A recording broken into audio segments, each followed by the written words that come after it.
Richard Widmark was Hollywood's master of intensity, turning villains into icons and redefining the on-screen hero. But behind that steely gaze lay grudges most fans never imagined. Across decades, Widmark held disdain for certain co-stars, men whose fame or demeanour clashed with his discipline and dedication.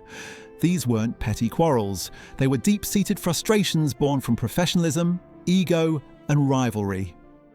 Here's the untold story of the 8 actors Richard Widmark truly despised and the moments that pushed their relationships past repair. 1. Frank Sinatra, the charm that drove Widmark. Mad during The Detective in 1968, Sinatra's charisma couldn't mask his laziness for Widmark. Sinatra arrived late, still hungover, expecting everyone to accommodate him. Widmark, a consummate professional, couldn't tolerate it. When Sinatra joked about rushing to the bar, Widmark's cold reply, "Some of us came here to work," froze the set. Their differences were irreconcilable. After filming Wrapped, Widmark refused to work with Sinatra again, insisting the talent alone couldn't save a film if discipline was missing. The feud remained private but permanent. 2. Robert Mitchum, the man who tested his patience. On the way west in 1967, Mitchum's casual, carefree style clashed violently with Widmark's rigour. Missed cues and flippant remarks turned patience into fury. One day, Widmark threw his hat down mid-set, shouting, "You think acting's a joke?" Crew members watched in stunned silence. Even years later, Widmark recalled Mitchum wandered through scenes while he laboured. Their tension crackled on screen, their personalities too opposed to ever reconcile.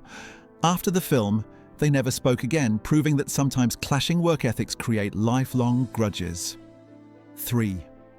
Kirk Douglas. Two storms collide. Kirk Douglas and Widmark were equally intense and fiercely proud. On Two Storms Collided, their egos clashed daily. Douglas improvised constantly, trying to dominate scenes, while Widmark demanded respect.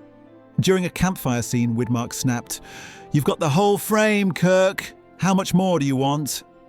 Douglas's smirk did nothing to ease tensions. Off-camera, Widmark refused further collaborations.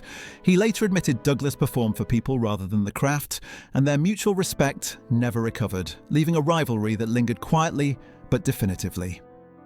4. Tony Curtis, glamour over grit. Curtis arrived on the Longship set in 1964, surrounded by assistants and mirrors. Widmark, focused and methodical, couldn't tolerate the vanity.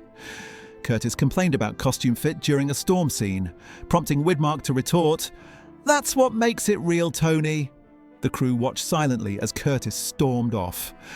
Widmark's disdain for superficiality clashed with Curtis's obsession with appearance, and once filming ended, the two never reconciled.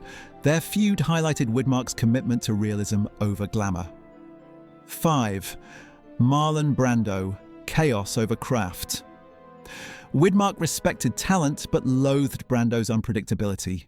In the 1950s, Brando's improvisations and tardiness frustrated Widmark, who thrived on preparation. When offered a chance to work together, Widmark famously walked out, demanding an actor who knew his lines. He saw Brando's genius as wasted if it disrespected co-stars or production. To Widmark, Brando embodied Hollywood's shift from discipline to chaotic indulgence, creating tension that lasted decades and defined his opinion of method actors. 6. William Holden, the golden boy rival. Widmark envied Holden's charm, especially when studios favoured him for roles Widmark had earned. A notable slight occurred when Holden received a war film intended for Widmark. "Bitter," Widmark lamented. "They want smiles, not sweat." Publicly polite, privately he seethed at Hollywood's preference for charisma over craft. Their encounters were icy, though Holden remained oblivious. Widmark's resentment highlighted his struggle with an industry that rewarded charm rather than diligence. 7. Spencer Tracy. Calm that infuriated Tracy's quiet genius and selective effort irritated Widmark. On Judgment at Nuremberg, 1961, Tracy arrived late or refused takes due to exhaustion. Widmark snapped, "We're all tired, Spence. Some of us still finish the job." Tracy's smirk and effortless demeanour drove Widmark crazy. Though he never publicly named Tracy, insiders knew who he meant. Widmark's frustrations stemmed from witnessing respect being granted for status instead of labour, intensifying his silent hatred. 8. Henry Fonda, the gentleman who irritated him. Fonda's calm professionalism masked a style Widmark disliked. On How the West Was Won, 1962, Fonda often skipped group rehearsals relying on instinct. Widmark muttered, "You can't call it instinct when you're winging it." Their rivalry remained quiet yet persistent.